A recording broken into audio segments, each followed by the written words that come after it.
The only way I think we can do that in this very diverse city is to talk to each other. Everybody's busy, but nobody's doing anything. We have to tamper that down before we can get back on the right track.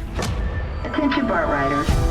Hey, San Francisco, I'm Ben Kaplan, and this is the podcast where we define who we are and who we want to be. We are San Francisco.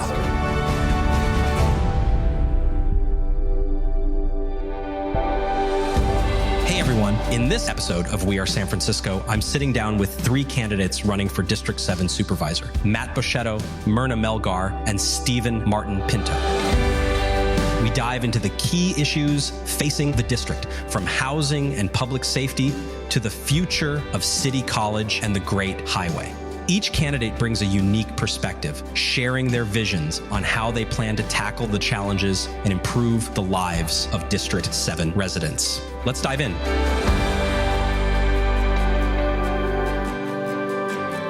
Why did you decide to run for the Board of Supervisors? I love my job, and I want to do it again for the next 4 years for a specific reason.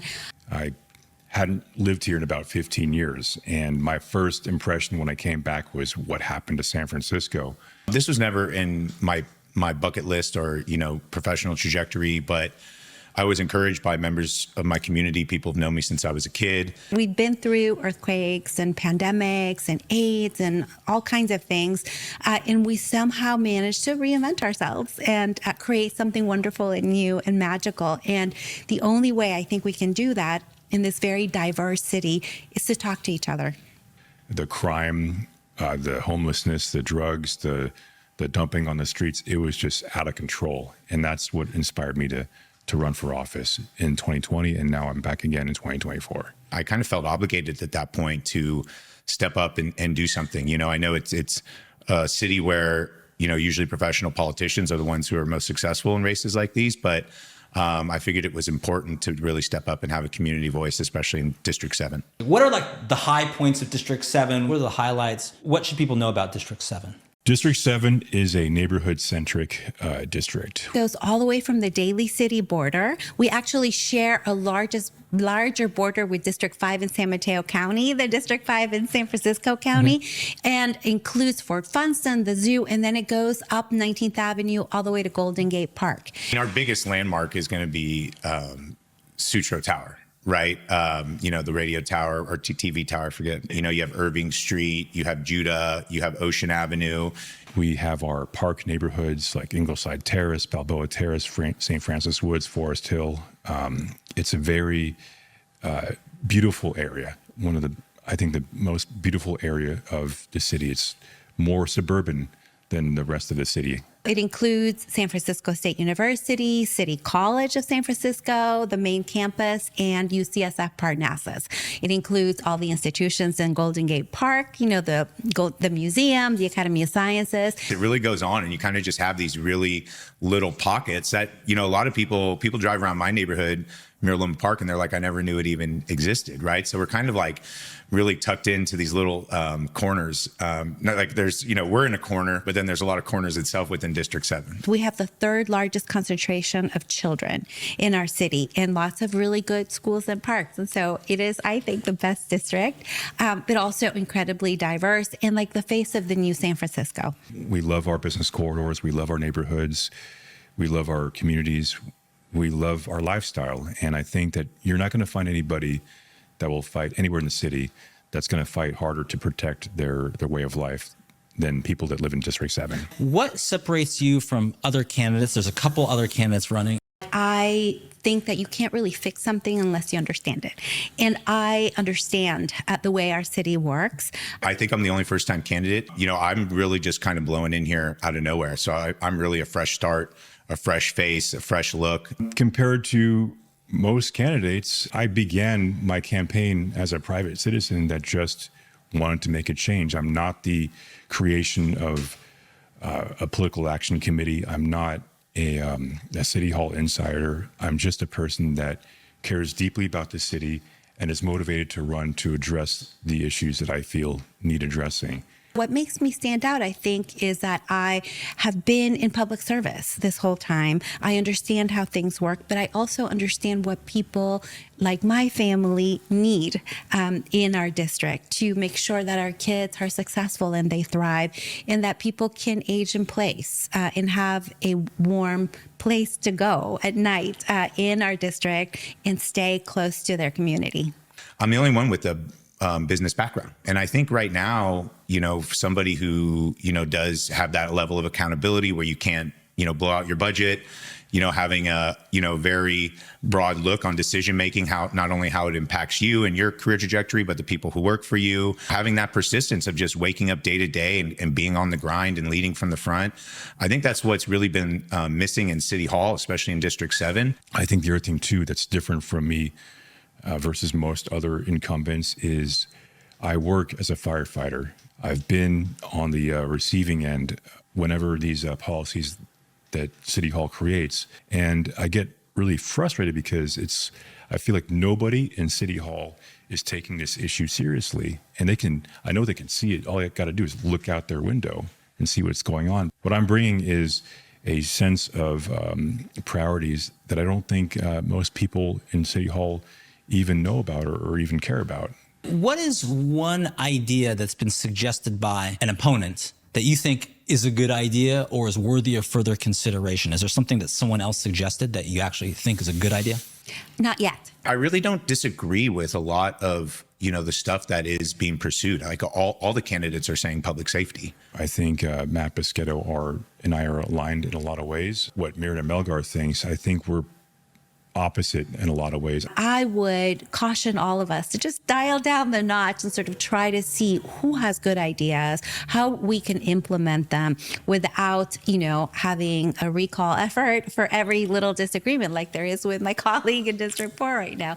And because I do think that is, that can potentially be really destructive. For me in District 7, it's really stylistically that I think I'd really change. When you look at housing, topics about housing and stuff, there's really just been no community process around it. West Portal, same thing. There's no real community process around it. I do believe that there needs to be movement made and progress made on those issues. I just think the way it's been done without any community process up front, sort of just in the offices at City Hall, rather than actually getting down and dirty with the constituents, being in the trenches with them, having the hard conversations with them, has led to really bad results in District 7. But I think the general movement, I think we're all in agreement on where it needs to go. A lot of times what we think is a good idea and what actually is a good idea is not the same. We have good intentions, but what are the results? Responsible governance, reducing the corruption, reducing the crime, strengthening our police force, strengthening sensible housing development. I think Matt and I are probably very similar in a lot of ways. If you had a magic wand, it's the day after the vote in November, you've been elected, and you have a magic wand to get one thing through, what would it be that you would think would be most impactful? I would create more cooperatively owned housing in District 7. Certainly full staffing for the police force.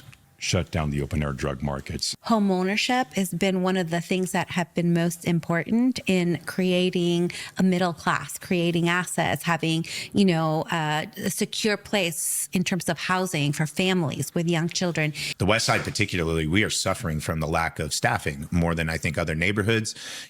Any extra resources are being drawn downtown to rougher areas, areas that, it's more important for cops to be out there, to be fair, but that's resulted in a situation where a lot of times we have one police officer on the road at night.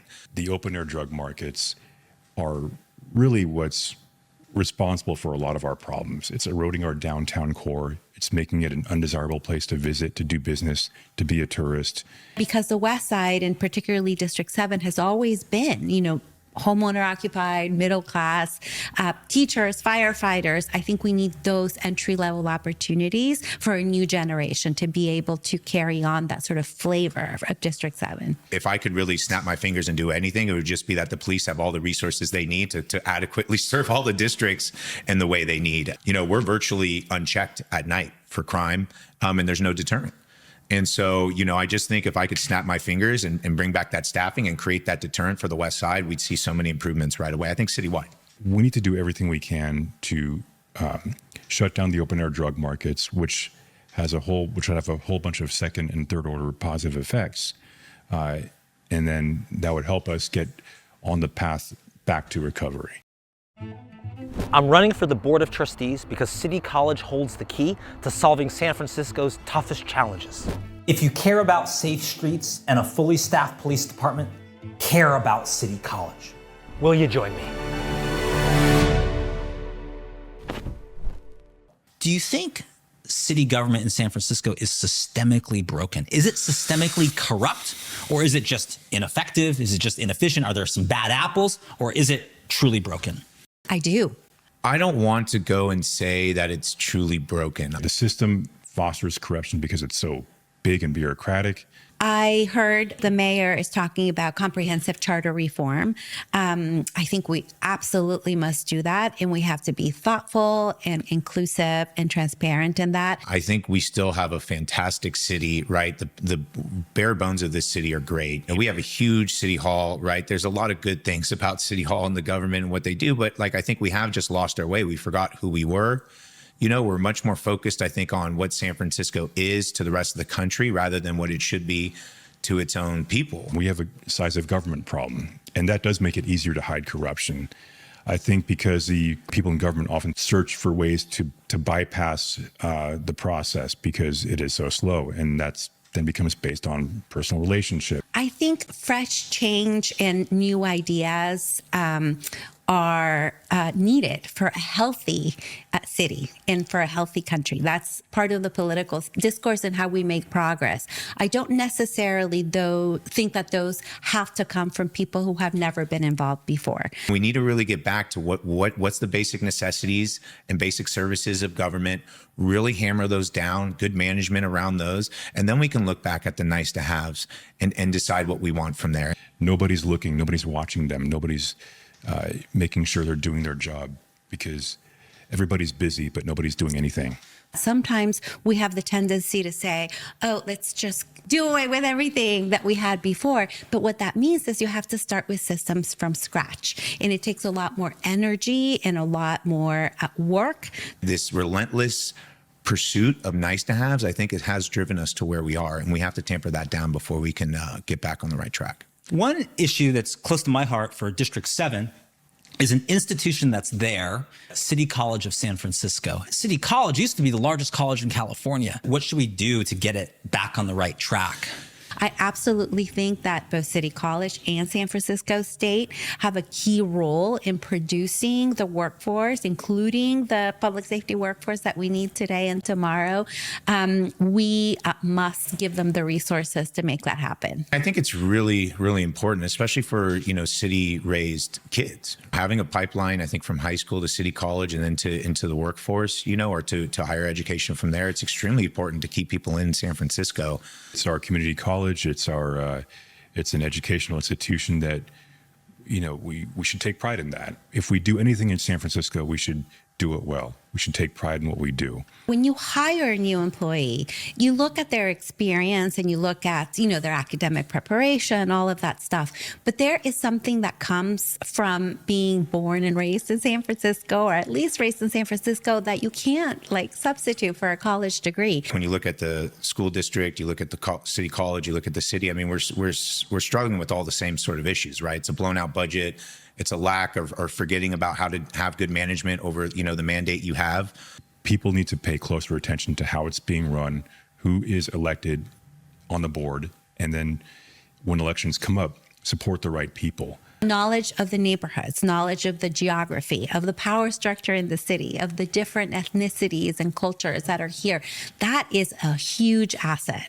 When you hire somebody who's from here, you bring all that knowledge here. A kid who grew up in Lakeview knows Lakeview. And so you don't have to start from scratch, introducing them to community policing in the community that they've grown up. When you look at the future of the city, making it more livable, how do we keep people here? How do we keep people from leaving? That is a key place to be focusing on. One of the things I really want to do as supervisor is do inspections of every department, like inspect City College. Okay, what's going on here? Do visits. Are the facilities are they good? Do they need repair? With that knowledge, I can advocate within my power formally to do things to help City College.